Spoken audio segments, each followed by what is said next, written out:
Pag dried mango, anong lasa nun? Hindi maasim?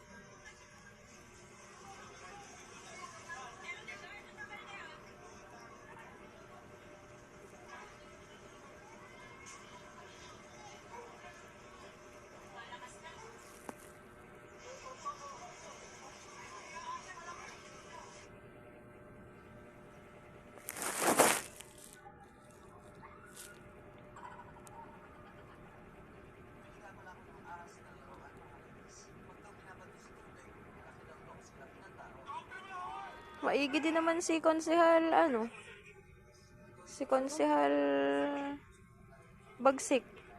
Nung nalaman na merong natuka ng ahas, ay hindi pala natuka, nakagat talaga, 4 na daw eh. Pagkagat yun ay Hindi daw marabis yun mas marabis yung tungkol. Sa ilong yun ang gagaling eh. Yung tuka. Oo. Parang tusok ng karayon lang. Ay hindi nga ganun eh, talagang kagat. Nagat lang ganun. Oo, may 4 na bakat daw eh. Pagka ni Konsehal Bagsik, nalaman na merong ganyan, pinuntahan, tas dinala kagad dun sa Dapat daw pala, nanay, pasisip-sipan muna bago patuturukan, Ay, ano kayang uri ng ahas yun? Kulay green daw. Hindi yung cobra,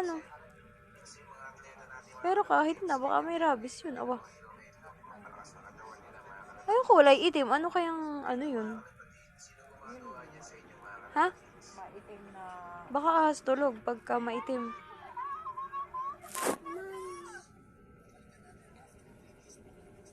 Ano yan? Ano yan? Wala, ano yan? Nasaan? Laruan lang siya. Patin. Patin, hindi ko na makita. Wala.